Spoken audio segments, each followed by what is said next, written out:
Vector form में ई x आई cap plus E Y जे cap plus E Z के cap. ये सब क्यों लग रहा है कि एक्स वाई जेड हमें मिलेगा? क्योंकि यहाँ पे एक्स वाई जेड की डिपेंडेंसी दिख रही है। जेड की वैल्यू 1 2 3 4 पुट करेंगे तो ओवरऑल वैल्यू बदलेगा, पोटेंशियल चेंज होगा। अब ये बताइए इलेक्ट्रिक फील्ड में क्या लिखते थे? E equals to minus dv by D R लिखते थे, ऐसे कुछ करके। अगर हमें केवल x डायरेक्शन में कितना चेंज हो रहा है या इलेक्ट्रिक फील्ड क्या होगा इस पोटेंशियल इक्वेशन की वजह से देखना हो तो हम इक्वेशन लिखते हैं electric field in x direction is equals to minus of partial differentiation of v with respect to partial differentiation of x। मतलब v का पार्शियल डिफरेंशिएशन करेंगे विथ रिस्पेक्ट टू x। नाम से ही क्लियर है, सुनिए। अगर केवल x डायरेक्शन में देखना है तो केवल x के रिस्पेक्ट में डिफरेंशिएशन करना है। पार्शियल वर्ड क्लियर हो गया ना? अगर केवल x डायरेक्शन में चेंज को देखना है तो केवल x डायरेक्शन में ही डिफरेंशिएशन करेंगे, और डिफरेंशिएशन बेसिकली क्या चेंज ही को ही बताता है, हाँ या ना? ठीक। अब इसको करते कैसे, अप्लाई कैसे करते हैं यहाँ देखिएगा। आप लिखेंगे ऐसे E X is equals to minus del upon del X. v की जगह जो इक्वेशन दिया उसको लिख देंगे, ये हो जाएगा 2x cube Y square minus 3z square. बाकी नॉर्मल प्रोसीजर सेम है, बोर्ड पहले समझ लीजिए फिर लिखिएगा। नॉर्मल बाकी प्रोसीजर सेम है। क्या कि ये ऑपरेटर पहले इसको डिफरेंशिएट करेगा फिर इसको डिफरेंशिएशन करेगा, प्रोसीजर सेम है। क्या लिखेंगे आप? तो माइनस पूरा एक बार मल्टीप्लाई होगा तो minus del by del X 2x cube Y square minus minus minus होगा तो प्लस हो जाएगा डेल बाई डेल एक्स और क्या हो जाएगा 3z स्क्वायर। क्या यहाँ तक बात क्लियर है, हाँ या ना? नेक्स्ट स्टेप से डायरेक्ट लिखेंगे तो इस स्टेप को समझिएगा, क्लियर है ना? डेल बाई डेल एक्स का मतलब हो गया कि x ही केवल वेरिएबल है, इसके अलावा बाकी सब कांस्टेंट। बस समझ में आ गया? तो 2 तो कांस्टेंट है ही है, पता है हमको। लेकिन जैसे ही पार्शियल डिफरेंशिएशन करते हैं इट मींस कि x के अलावा हम y को भी कांस्टेंट मानेंगे। ये रूल है सिंपल सा। यानी डेल बाई डेल एक्स के लिए 2 और वाई स्क्वायर दोनों कांस्टेंट हो जाएंगे, तो इसको डिफरेंशिएशन से बाहर कर देंगे तो minus 2 into Y square. Differentiation होगा किसका? जिसके लिए हम देख रहे हैं बस उसी का डिफरेंशिएशन होगा। x के लिए देख रहे हैं तो बस x का डिफरेंशिएशन होगा, यही नाम है पार्शियल। फिर प्लस 3 बार कर देंगे। अच्छा यहाँ पर तो कुछ है ही नहीं तो 3z स्क्वायर, ये पूरा कांस्टेंट हो गया, हाँ या ना? कांस्टेंट का डिफरेंशिएशन क्या होता है? नहीं, कांस्टेंट का डिफरेंस इंटीग्रेशन सेम होता है। कांस्टेंट का डिफरेंशिएशन क्या होगा? यहाँ आप देखिए फॉर्मूला नहीं लिखते हम लोग, डी बाई डी एक्स हो और यहाँ पर कुछ भी कांस्टेंट हो, कुछ भी, तो इक्वल टू 0 आता है। याद रखिएगा क्या होगा? 0 आता है first. Second, D by D x हो, कांस्टेंट की जगह मान लेते हैं ये एक्स वेरिएबल है ना, एक्स की पावर n हो तो क्या होता है? n into X to the power n minus 1 होता है। ये याद रखिएगा, इसको भूलिए मत, याद रखिए, ठीक है? अब देखिए कांस्टेंट है तो इसका डिफरेंशिएशन क्या हो जाएगा? 0 हो जाएगा। तो अल्टीमेटली ई एक्स हमारे पास क्या आ जाएगा? Minus 2y square. ये X to the power n के टर्म में, हाँ या ना? X to the power n का डिफरेंशिएशन नहीं, X to the power n का differentiation n X to the power n minus 1। चलिए अब साथ में बोलिए, X to the power n differentiation ऐसे, differentiation of x to the power n is equals to n x to the power n minus 1। Differentiation of differentiation of differentiation of differentiation of x to the power n is equals to n into X to the power n minus 1। गायब हो गए। Differentiation of x to the power n differentiation of x to the power n is equals to n into x to the power n minus 1. Differentiation of constant is equals to 0. Differentiation of constant is equals to 0. Differentiation of constant is equals to 0. Differentiation of constant is equals to 0. बताया इसलिए रहना 3x to the power 3 minus 1। क्या आगे से अगर इसको direct लिखें तो समझ जाएंगे, हाँ या ना? ई एक्स क्या आ जाएगा हमारे पास? 3 इंटू 2 6, तो minus 6 X square Y square, हाँ या ना? एक हो गया। अब थोड़ा सा डिफरेंशिएशन थोड़ा डायरेक्ट करेंगे तो देखिएगा, E Y is equal to minus del upon del Y. Y direction में चेंज होने की वजह से इलेक्ट्रिक फील्ड कितना मिल रहा है, तो केवल y को डिफरेंशिएट करेंगे। क्योंकि हमें केवल वाई डायरेक्शन का जानना है। बाकी v प्रॉपर वैसे पुट कर देंगे तो 2x³ y² माइनस 3z²। अगर आप ध्यान से देखें तो ये अंदर आएगा, एक बार इस पूरे को डिफरेंशिएट करेगा, फिर इसको डिफरेंशिएट करेगा, तो यहाँ y है नहीं तो क्या बना देगा, इसको 0 बना देगा। यहाँ पर 2x³ क्या हो जाएंगे, कांस्टेंट हो जाएंगे, क्योंकि y में चेक कर रहे हैं। और y² का डिफरेंशिएशन 2 मल्टीप्लाई में आ जाएगा, हाँ वो हो जाएगा। क्या आंसर आएगा, देखिए माइनस, ये जब 2 इधर आएगा तो 4 हो जाएगा, 4x³ इंटू वाई। समझ में आया तो बताइए। क्या ऐसा सिंगल लाइन आप भी लिख सकते हैं, लिख सकते हैं, बस ये समझाने के लिए इतना लेकर गए थे। EZ इक्वल्स टू माइनस, हमें इलेक्ट्रिक फील्ड जेड डायरेक्शन में चेक करना है, तो डिफरेंशिएशन भी कहाँ करेंगे, जेड के लिए, पोटेंशियल का। हाँ तो ये हो जाएगा ब्रैकेट में, बाकी v सेम रखेंगे, 2x³ y² माइनस 3z²। अगर आप ध्यान से देखें तो इसके पास कोई z नहीं है, तो पूरा क्या हो जाएगा 0, बाकी माइनस माइनस प्लस प्लस बना देगा, और z का डिफरेंशिएशन क्या हो जाएगा 2 मल्टीप्लाई में, पावर में 2 - 1 तो एक बच जाएगा केवल, तो सिंपली आ जाएगा 6z। तो इलेक्ट्रिक फील्ड हमारे पास आएगा क्या, तो इलेक्ट्रिक फील्ड आप लिखेंगे EX क्या है माइनस, आप लिखेंगे माइनस 6x² y², ये x डायरेक्शन में है, कौन बताएगा, i², ठीक है। फिर माइनस है क्या, हाँ EY माइनस है, तो माइनस 4x³ इंटू वाई, कौन बताएगा, j² प्लस EZ, केवल 6z है तो कोई दिक्कत नहीं, 6z k², कोई दिक्कत। अच्छा सवाल कहाँ पूछा है, फाइंड इलेक्ट्रिक फील्ड एट 1,1,1, ये किसको रिप्रेजेंट कर रहा है, x को, ये z, यानी x की वैल्यू 1 पुट कर देंगे, y की वैल्यू 1 पुट कर देंगे, और z की वैल्यू 1 पुट कर देंगे। 1 पुट करिए, 1 1 हो जाएगा, -6 i² -4 j² और +6 k²। क्या लिखेंगे, एट 1,1,1। प्रोसीजर समझ में आया, प्रोसीजर को समझना है, फॉलो करना है। चलिए इसको नोट करिए, फिर एक और टाइप पर आते हैं, नेक्स्ट टाइप पर। हाँ EY किए हैं, कांस्टेंट हो जाएगा तो 2x³ पूरा एज इट इज रहेगा, y² का डिफरेंशिएशन क्या है, हाँ 2y हो जाएगा, तो 2x³ यहाँ पे जो कांस्टेंट था 2y², तो उसको 0 किए थे या बाहर किए थे, क्योंकि ऑलरेडी एक वेरिएबल है उसके साथ। अगर ये वेरिएबल नहीं होता तो पूरा 0 हो जाता, जैसे यहाँ पर किए हैं। ये x यहाँ पर है क्या, नहीं है, तो ये पूरा कांस्टेंट तो 0 है, क्योंकि इसके पास x वेरिएबल है ही नहीं। तो हम डिफरेंशिएट, फिर हमें इसी को करना पड़ेगा, कांस्टेंट को डिफरेंशिएशन करना पड़ेगा, और कांस्टेंट का डिफरेंशिएशन 0। यहाँ पे देखिए, यहाँ पर x y z v में है, मतलब जो पोटेंशियल है x के बदलने पर ही बदल रहा है, y एक्सिस में बदलने में कुछ बदलाव चेंज हो रहा है तो उसकी वजह से बदल रहा है, z एक्सिस में कुछ बदल रहा है तो उसके वजह से ही बदल रहा है। यानी इलेक्ट्रिक फील्ड हमारा x एक्सिस के लॉन्ग भी होगा, y एक्सिस में भी होगा और z एक्सिस में भी होगा। और हाँ, केवल x एक्सिस को जानने के लिए पार्शियल, केवल y एक्सिस को जानने के लिए पार्शियल, केवल, बस समझ आ गया। और उस डिफरेंशिएशन के मतलब अलोंग करते समय अब बाकी सबको कांस्टेंट मानेंगे, क्योंकि हम चेंज केवल x एक्सिस के लिए चेक कर रहे हैं। बस एक छोटे छोटे टाइप से ये क्लियर हो जाएंगे तो फिर आगे के लिए क्लियर हो जाएगा, कोई दिक्कत नहीं। एक बात बताइए, सॉल्यूशन इसका देखिए जरा ध्यान से, हर एक स्टेप समझना है। Electric field is equals to, now ले लेते हैं, ये वेक्टर फॉर्म में तो लेना है, चलिए, minus dv/dr vector, displacement vector होता है ये हमारा। यहां से अगर देखें तो minus dv is equals to होता है इलेक्ट्रिक फील्ड, और dr का डॉट प्रोडक्ट होता है। यानी इस स्टेप से इस स्टेप आ रहे हैं तो आपको पता होना चाहिए कि सिंपली क्रॉस मल्टीप्लिकेशन नहीं है, ये डॉट प्रोडक्ट है दो वेक्टर्स का, ये पता होना चाहिए। नहीं तो फिर आप कंफ्यूज जाएंगे कि अब dr का क्या करें, इलेक्ट्रिक फील्ड तो वहां से पुट कर देंगे, आप कंफ्यूज क्या हो जाएंगे कि dr का क्या करें। तो उसके लिए देखिए यहाँ पर इलेक्ट्रिक फील्ड क्या है हमारे पास, तो ये हो जाएगा 2x i² plus 3y² j² dot into dr vector दिया है। तो इसको मोशन चैप्टर में अगर याद हो, नहीं भी याद हो तो ऐसा सुनिए कि इसका डायमेंशन x एक्सिस में भी होगा कुछ हिस्सा y एक्सिस में भी होगा, कुछ हिस्सा z एक्सिस में भी होगा।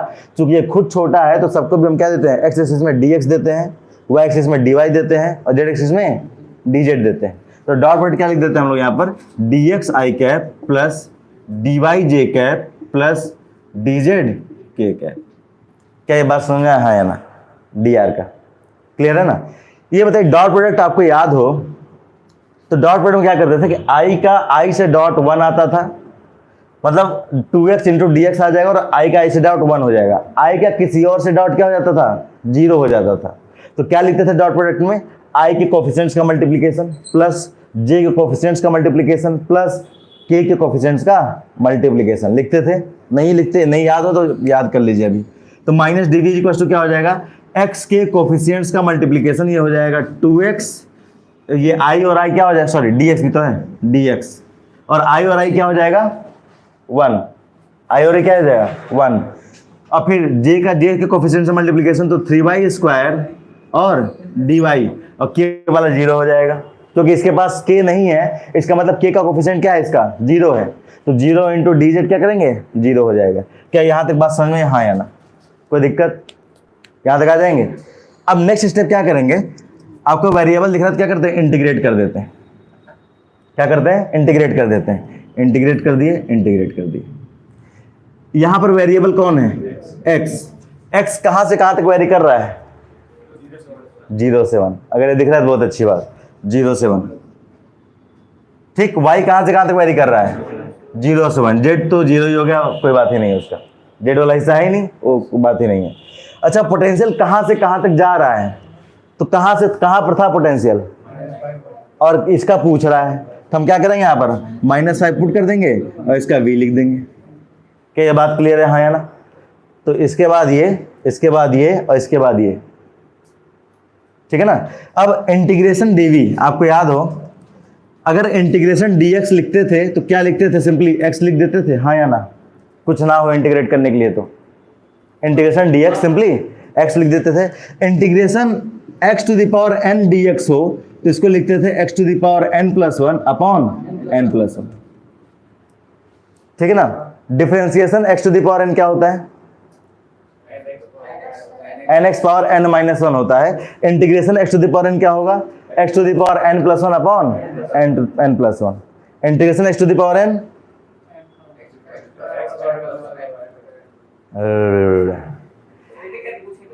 नहीं सब साथ में, कोरस में बोलिए, ज़्यादा सिंक्रोनस नहीं होगा, चलता रहेगा। Integration x to the power n, x to the power n का इंटीग्रेशन, इंटीग्रेशन बोले, integration of x to the power n, integration x to the power n, integration of constant, नहीं वेरिएबल।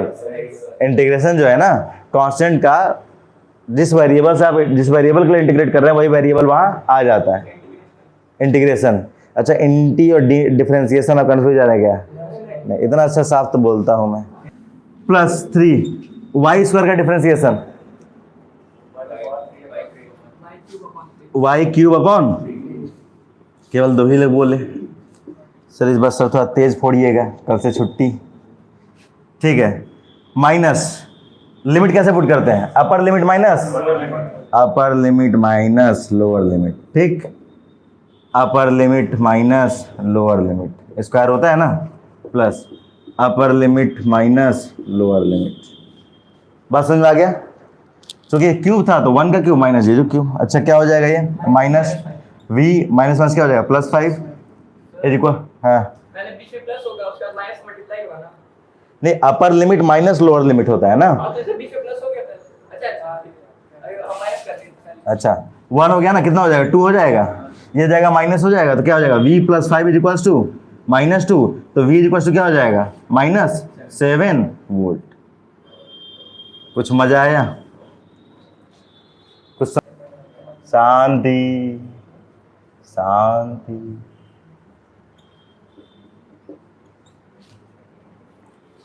देखिए question में एक बदलाव ये हो सकता है, क्या हो सकता है, पोटेंशियल सरफेस आपको दिया हो, सुनिएगा,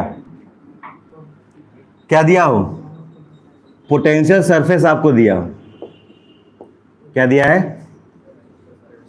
अरे क्या दिया है, पोटेंशियल सरफेस दिया है, ठीक है। अब पूछा क्या है, इंग्लिश में लिखते हैं पूछा, नहीं छोड़िए, हिंदी प्रैक्टिस हो जाएगी। लेकिन मात्रा बताइए गड़बड़ है। पूछा क्या है, पूछेगा क्या? इलेक्ट्रिक सही है ये, इधर से होगा, ये हट जाएगा। ओ क्या सजा दिया था। पूछा है इलेक्ट्रिक फील्ड। क्या पूछा है? Electric field. अब सुनिए, आपको क्या देगा, मान लीजिए एक सरफेस आपको दिया है कुछ ऐसा, ध्यान से सुनिएगा, एकदम ध्यान से देखिएगा। और इक्विपोटेंशियल सरफेस है तो हर एक पॉइंट में पोटेंशियल सेम है, और ये मान लेते हैं इनिशियल पोटेंशियल। दूसरा एक और इक्विपोटेंशियल सरफेस है, मान लीजिए 2 इक्विपोटेंशियल सरफेस आपको देता हो और इसका पोटेंशियल है BF, फाइनल हमारे पास है इनिशियल पोटेंशियल, फाइनल पोटेंशियल। पूरे सरफेस का पोटेंशियल क्या है? VF फाइनल पोटेंशियल है। अब इस केस में दोनों सरफेस के बीच में हमको दे देता है perpendicular distance dr। Perpendicular distance dr क्या दिया होगा? यहां का इक्विपोटेंशियल सरफेस का पोटेंशियल, फाइनल का इक्विपोटेंशियल सरफेस का पोटेंशियल, दोनों सरफेस के बीच का परपेंडिकुलर डिस्टेंस dr। आप इलेक्ट्रिक फील्ड का फॉर्मूला क्या पता है आपको? -dV/dr। पोटेंशियल में चेंज सेपरेशन की वजह से या डिस्टेंस की वजह से आप क्या लिखेंगे? Electric field is equal to minus final potential minus initial potential change change change change divided by perpendicular distance. Perpendicular distance किसमें? Between 2 equipotential surfaces, 2 equipotential surfaces. अब इसको लिखिएगा नहीं, थोड़ा सा एक और वो है डिस्कस करते हैं, सरफेसेस। बात समझ में आ गया? फिर से सुनिए, क्या दिया होगा? 2 इक्विपोटेंशियल सरफेस दिया होगा, बोलेगा एक इनिशियल है और एक फाइनल है, और उनके बीच का परपेंडिकुलर डिस्टेंस दिया होगा, या ऐसा कुछ कंडीशनिंग क्वेश्चन में बनाया गया होगा कि इनडायरेक्टली आपके पास परपेंडिकुलर डिस्टेंस प्रेजेंट होगा, ना डायरेक्टली कह के आपको इनडायरेक्ट वे में उसमें दिख रहा होगा कि अच्छा इन दोनों सरफेस के बीच का परपेंडिकुलर डिस्टेंस ये है। आप क्या करेंगे? Electric field final potential minus initial potential divided by perpendicular distance between 2 equipotential surfaces. काम बनेगा हाँ या ना? ये दोनों अलग-अलग है। हाँ, 2 इक्विपोटेंशियल है, पूरे सरफेस का पोटेंशियल सेम है, पूरे सरफेस का पोटेंशियल सेम है, अलग अलग है, अलग अलग। अगर पोटेंशियल सेम होगा दोनों का तो इलेक्ट्रिक फील्ड इसके बीच में होगा क्या? नहीं होता है। कंडक्टर के अंदर इसलिए इलेक्ट्रिक फील्ड नहीं होता है क्योंकि पोटेंशियल हर जगह सेम होता है। इलेक्ट्रिक फील्ड आने के लिए फाइनल वाला इक्वल नहीं होगा तब तो। ये अलग होगा, ये अलग होगा, तभी इलेक्ट्रिक फील्ड बीच में आएगा। और अगर पोटेंशियल सेम हो गया तो इलेक्ट्रिक फील्ड बीच में नहीं आएगा। उसकी बात करें, कंडक्टर में अगर याद हो तो अंदर इलेक्ट्रिक फील्ड 0 होता है, और अगर आपको ये भी याद हो तो उसके अंदर पोटेंशियल भी सेम होता है, और आपको ये भी याद हो तो इलेक्ट्रिक फील्ड कहाँ से कहाँ होता है? हाई पोटेंशियल से लो पोटेंशियल। अगर हाई लो नहीं है, दोनों सेम है, तो इलेक्ट्रिक फील्ड होगा क्या? नहीं होगा। तो ऐसा कंडीशन दिया हो सकता है पहला। दूसरा, ग्राफ के बेसिस पे क्वेश्चन आ सकता है। ग्राफ के बेसिस पे, ग्राफ को समझिएगा क्योंकि सामने बनता है तो चक्कर आने लगता है, ठीक है ना। मान लीजिए आपका पोटेंशियल दिया हो V और कह रहा हो कि x एक्सिस में कोई बदलाव हो रहा है, उसकी वजह से V हमें कोई ना कोई चेंज देखने को मिल रहा है। सुनिएगा ग्राफ को कैसे रीड करेंगे। x एक्सिस में कोई चेंज होने की वजह से पोटेंशियल में चेंज दिख रहा है, तो क्या कह सकते हैं? इलेक्ट्रिक फील्ड भी x एक्सिस के अलॉन्ग मिलेगा, हाँ या ना? मिलेगा। और वो अगर आप ध्यान से देखें तो E इक्वल टू क्या लिखते हैं? पार्शियल है minus del V by del x, ऐसे लिखते हैं। जो भी यहाँ ग्राफ बना रहे हैं अभी, जो भी यहाँ ग्राफ बनाओ, जब डिवीजन का रेशियो होता है तो इसका मतलब होता है स्लोप। क्या होता है? स्लोप। तो आप क्या फाइंड करेंगे? अगर V वर्सेस x या V वर्सेस y या V वर्सेस z या V वर्सेस r दिया हो, तो अगर उस केस में इलेक्ट्रिक फील्ड आपसे कहता हो तो कैसे आप निकालेंगे? वो स्लोप होगा, हाँ या ना? क्या होगा? स्लोप होगा। स्लोप के साथ साथ वो सिंपल स्लोप नहीं होगा क्योंकि नेगेशन लगा है ना, माइनस भी साथ में लगा है, तो हो जाएगा माइनस ऑफ स्लोप किसका? Slope of V versus x graph. और आपको याद हो 11th में तो स्लोप हम tan थीटा से भी लिखते थे। स्लोप x एक्सिस से झुकाव भी होता है, हाँ या ना? जितना कम झुकाव उतना कम स्लोप, उतना कम इलेक्ट्रिक फील्ड, नेगेटिव वैल्यू के साथ। अच्छा 90 से ऊपर होता है तो क्या होता है? स्लोप नेगेटिव हो जाता था, याद है ना? 0 से 90 स्लोप पॉजिटिव, मतलब 90 से अबव 180 स्लोप नेगेटिव। यानी इलेक्ट्रिक फील्ड आपको पॉजिटिव कब मिलेगा? जब थीटा आपका ग्रेटर देन 90 होगा, जब यहाँ पे आएगा। और इलेक्ट्रिक फील्ड नेगेटिव तब होगा जब आपका थीटा लेस देन 90 होगा। क्या यहाँ तक बात क्लियर हो गई? अब कई बार ऐसे भी ग्राफ आ जाते हैं E वर्सेज एक्स का। मान लीजिए इलेक्ट्रिक फील्ड दिया हो और एक्स दिया हो, तो इलेक्ट्रिक फील्ड वर्सेज एक्स का ग्राफ क्या देगा, अगर आप ध्यान से देखें इस रिलेशन से, तो ये होता है minus del V is equal to electric field into del X. और जब भी दो फिजिकल क्वांटिटी के मल्टीप्लिकेशन से कोई तीसरा फिजिकल क्वांटिटी आता है और ये दोनों यहाँ ग्राफ में एक्स वाई एक्सिस में हों, तो मल्टीप्लिकेशन ग्राफ में क्या दिखाता है, एरिया दिखाता है। मल्टीप्लिकेशन ग्राफ में क्या दिखाता है, एरिया दिखाता है। यानी अगर आपसे यहाँ पर आप एरिया फाइंड करें, जो भी ग्राफ दिया हो, यहाँ पर कुछ मान लीजिए जैसे कुछ ग्राफ दिया हो, एरिया फाइंड करें आप, तो एरिया होगा क्या, निगेशन ऑफ डेल वी। और डेल वी क्या है, final potential minus initial potential, तो एरिया हो जाएगा negation of final potential minus initial potential. तो ये ध्यान रखना है कि V वर्सेस X हो या V वर्सेस R हो, ये आपको मिलेगा इलेक्ट्रिक फील्ड। कैसे मिलेगा, तो निगेशन ऑफ स्लोप माइनस लगा देंगे। इलेक्ट्रिक फील्ड वर्सेस X है तो आप एरिया फाइंड करेंगे, क्योंकि एरिया और X का मल्टीप्लिकेशन डेल V दे रहा है, तो मल्टीप्लिकेशन का मतलब एरिया, डिवीजन का मतलब स्लोप। इसको अगर सेपरेट लिखना चाहे लिख लीजिएगा। मल्टीप्लिकेशन का मतलब सिंपली है, ग्राफ के केस में मल्टीप्लिकेशन का मतलब है, ग्राफ के लिए यहाँ लिख लेते हैं एरिया, और ये कहीं भी लागू होता है। हम लोग आगे बढ़ते जाएंगे, आप नोटिस करना, जहां भी ऐसा रिलेशन आएगा, ग्राफ आएगा, हम हमेशा मल्टीप्लिकेशन के लिए एरिया ही फाइंड करेंगे, ठीक है ना। डिवीजन का होगा, कोई भी फिजिकल क्वांटिटी का रिलेशन हो, हमेशा क्या मिलेगा, हमको स्लोप फाइंड करना होगा। बात समझ में आ गई, हाँ या ना, इसको नोट कर लीजिए, फिर आगे बढ़ते हैं।